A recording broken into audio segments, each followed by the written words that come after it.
성공적인 삶을 살아가는 방법에 대해 소개해 드리겠습니다. 목적을 가지고 살기, 꿈을 이루고 원하는 모습의 사람이 되기 위해서는 자기 행동에 더 주의를 기울여야 한다. 지금 내가 하는 행동이 내가 원하는 삶의 목표로 데려다 줄 것인가? 를 자문해 보도록 해보자. 자신이 가진 시간을 소중히 여기도록 하자. 시간 낭비는 최대한 피하는 것이 좋습니다.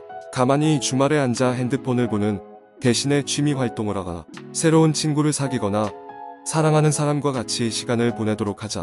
계속 지루함을 느끼거나 하루 일과가 끝날 때까지 미래나 과거에 대한 쓸데없는 생각을 하며 보낸다면 현재 하는 일과 당신이 단절되었다는 느낌을 받는 것이 원인일 수도 있습니다.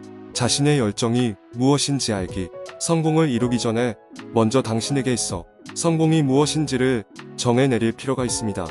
내가 살면서 무엇을 하고 싶은 것인지, 내 열정과 관심사, 가치관이 무엇인지 알고 나면 삶의 목표를 설정하고 의미를 부여할 수 있습니다.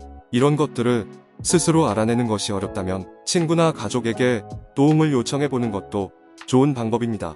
먼저는 아래 질문들에 대한 답을 스스로 해보자. 어느 정도 감이 잡힐 것입니다. 살면서 무엇을 남기고 싶은가? 다른 사람들이 당신을 어떻게 기억했으면 하는가? 사회를 어떻게 더 나은 장소로 만들고 싶은가? 삶의 관심사나 좋아하는 주제가 있는가?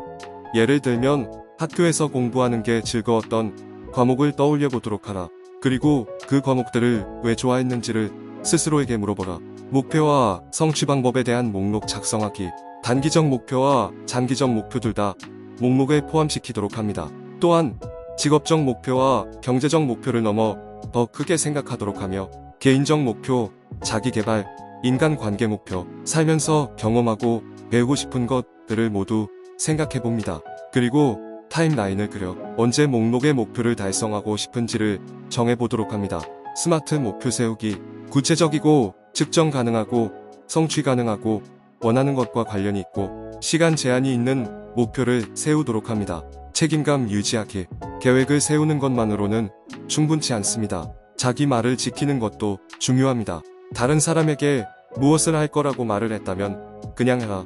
그리고 다른 사람에게 할 수 있을지 모르겠다고 말하지 않습니다. 확실하게 할 수 있는지 없는지를 말하라. 자기 한계에 대해 솔직히 말합니다. 계획을 취소하지 않도록 한다.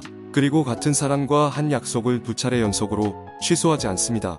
해야 하는 일에 대한 책임을 져라. 자신이 지는 책임을 모두 적은 뒤에 볼 수 있는 곳에 붙여놓고 지속적으로 스스로에게 해야 할 일을 상기시켜라. 당신이 하는 일이 목표를 향해 서서히 나아가도록 조절해야 합니다. 현재의 목표를 검토한 뒤에 당신이 올바른 방향으로 전진하고 있는지 판단해 보도록 합니다. 시간 관리하기, 중요한 일을 마지막 순간까지 미루게 되면 불필요한 스트레스를 받게 되는 것은 물론이고 실수를 하거나 제대로 훑어보지 못하게 될 가능성이 높아진다. 시간 관리를 잘해서 맡은 업무를 효율적으로 제 시간 안에 끝내도록 합니다. 달력을 사용해 일, 주, 월 단위로 계획을 잘 정리하도록 한다.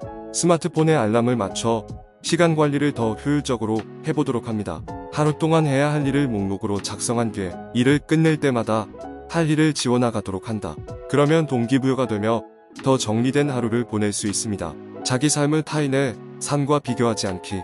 불행히도 많은 사람들이 자신의 성공을 주변 사람들의 성공과 비교한다. 보람감과 행복을 느끼고 싶다면 자기 삶을 독립된 것으로 놓고 성공을 축하해야 합니다.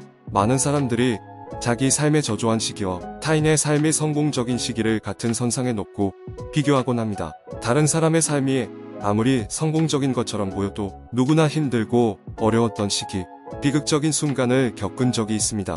특히 SNS를 사용하고 있다면 사용 시간을 줄이고 이 글의 내용을 명심하도록 합니다. 당신보다 더 잘난 사람과 당신을 비교하는, 대신 만성 질병을 앓는 사람, 생활고에 시달리는 사람, 노숙자 등을 떠올려 보도록 한다. 그러면 당신이 가진 것에 감사할 줄 아는 마음을 가질 수 있습니다. 봉사활동을 실제로 해보면서 이 사실을 몸으로 더 확실하게 느껴보도록 합니다. 봉사활동은 당신의 행복과 자신감을 길러주기까지 합니다. 타인과 선 긋기, 자기가 필요로 하는 것을 지지하고 상대방을 소중히 여겨라. 하지만 상대방의 폭력은 허용하지 않습니다. 상대방의 무례와 폭력 언어, 행동 포함을 받아들인다고 해서 좋은 사람인 것이 아니다. 다른 사람이 당신과의 관계에서 그은 선을 존중하라. 사랑하는 사람이 당신에게 사적 공간이 필요하다고 하거나 혼자만의 시간이 필요하다고 했다면 그 말을 듣고 존중하라. 이상 멘탈 그로우였습니다. 당신의 성공과 행복을 기원합니다.